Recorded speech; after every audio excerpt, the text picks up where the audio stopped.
Hey everyone, welcome to the channel. It's TBR time today, so let's go and have a look at what I've got in store for August.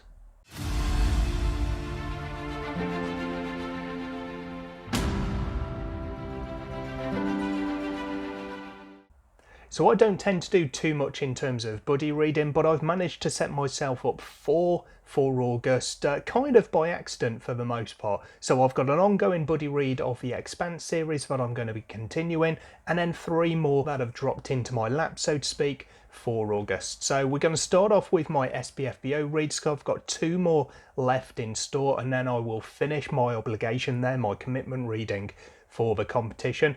I'm not really looking to read anything for SPFBO until I have finished my commitment read, so the 6 that I've been allocated. So although I've got a whole trove of SPFBO 9 books that I really want to get to, I've been kind of holding off until August at the earliest. So first of all, I'm going to be reading Strangers in the High City by J.E. Cabrera.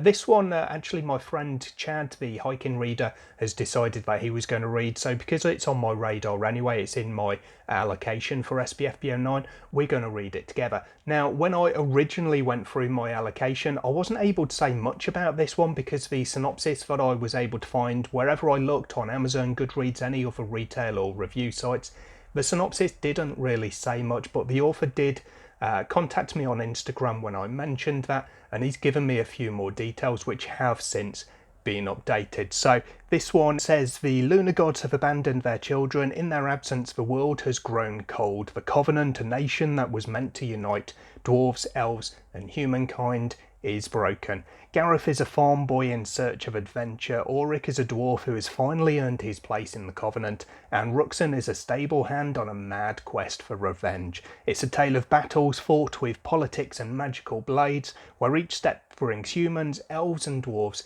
towards the brink of war again. So that definitely sounds a little bit more kind of interesting. Obviously it tells you a little bit more about the story, and it is one that when I skimmed the first chapter trying to decide whether this was one that I wanted to claim or not, it did sound quite interesting. It did sound like it was one that might fit my tastes, so hopefully I did well with that one.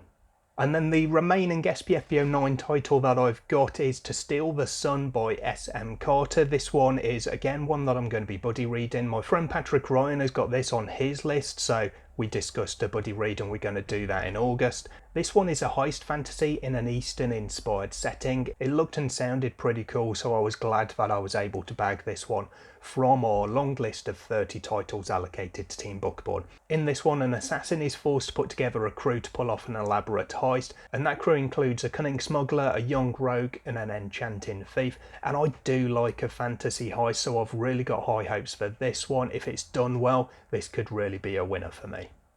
My next buddy read is no surprise to anyone who's been keeping an eye on the channel for the last few months, because I've been reading The Expanse with my book bestie Nina. We're nearly at the end of it now. We're up to book 8 in August, so this one is going to be Tiamat's Wrath. I don't really know too much about this one. I've been going into each of these titles basically blind, but I was therefore surprised in the last book that I read, which was Persepolis Rising, I believe, because that one had a bit of a time jump in it, which kind of threw me when I got there, because we've got all of the same cast pretty much. None of the real situations or characters have changed all that much, but we're now nearly 30 years in the future, so obviously they're all a bit older, but kind of doing the same thing, so that took a little bit for me to get my head around. But yeah, I don't know what's really going on in this one, except for obviously the kind of tendrils that were set out at the end of the previous book. So I do know at least who's going to be involved in this one, as we look for another character who made an appearance in earlier books,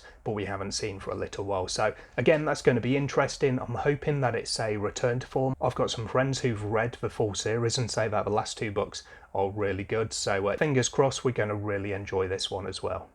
And then once I've finished my 2 SPFBO reads that I'm judging for Team Bookborn, I do have another SPFBO 9 title lined up. A group of people on my book Discord have decided to buddy read this one, so it's a perfect opportunity for me to jump in as well, because I've been looking forward to reading it for a while. It's on my reading plan for 2023, so kind of everything aligned there. And this one is Obsidian Awakening by Sienna Frost. So as I say, I've been looking to read this one for a while after seeing this book with all of its interior artwork, which looks really great. I had to buy it basically when it became available because I was really intrigued by it, and it was a beautiful looking book, even though it's got that kind of glossy cover that is terrible for trying to show off in front of a ring light. So this one is a big 7 POV, if I'm not mistaken, fantasy. Again, it's got an eastern setting, kind of a desert setting for this one. So yeah, very intriguing, and it might take quite a bit to get us all on board and pulling together and seeing where the story is going with those 7 different POVs. This one says, well, there's not much of a synopsis on the back, but it says 7 broken heroes born on both sides of a war between an empire and a nomadic race of the desert must survive the unforgiving hands of fate and decide what they treasure more, loyalty to their lands or what they hold dearest to their hearts. So yeah, I'm going to do a mixture of this one between a physical and a digital read, because I think that's going to be a really nice experience reading through with all of the artwork in between the chapters or on the chapter title pages. Let's get one of the nice ones that shows up well for you. So yeah, it's going to be an interesting one. It's been on my shelf for a good while now, so I'm glad to finally be getting to this one. And then the last of my initially planned reads before I get into an MBR section, I guess, is going to be my TBR pick that my patrons have chosen for me. I gave them 3 books to choose from, and they pulled out as the overwhelming winner, which is really good for me because they keep giving me a tie and I have to find a way of splitting that. But this time the winner was Sea of Souls by N.C. Scrimger. So I'm really looking forward to starting the Waystations trilogy by this author when I finish my read through of The Expanse.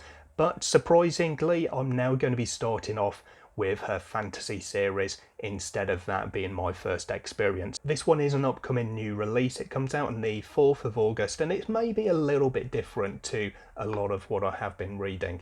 Free-spirited Isla Blackwood has never accepted the shackles of her family's nobility. Instead, she sails the open waters, searching for belonging on the waves. But when tragedy calls Isla home, she realises she can no longer escape the duty she's been running from. Selkie raiders have been terrorising the island's coasts, and when they strike at Blackwood Estate, Isla is forced to flee with her hot-headed brother and brooding swordmaster.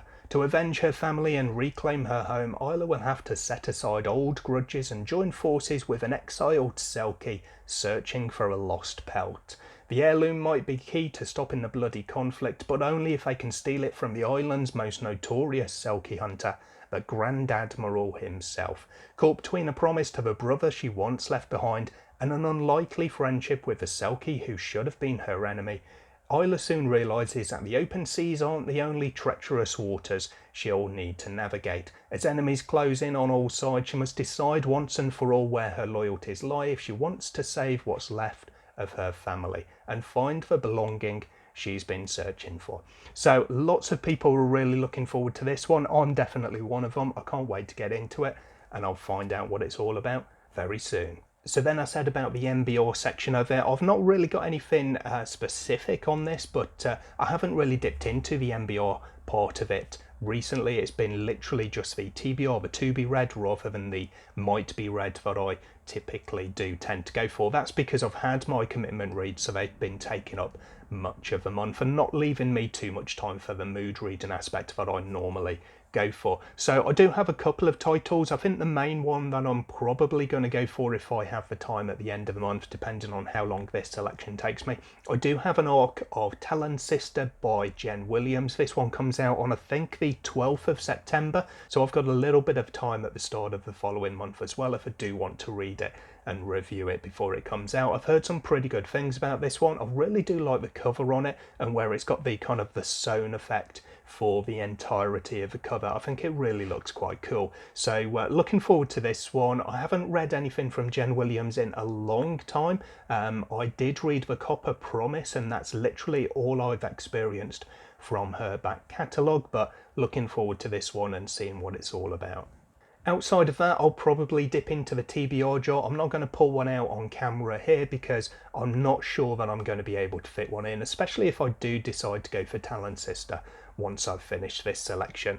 As I say, if there is time at the end of the month. So we'll see where that takes me, and you can find out if I do get to Talon's Sister or anything else at the end of the month, where I'll give you my wrap up and talk about all of these titles mentioned today.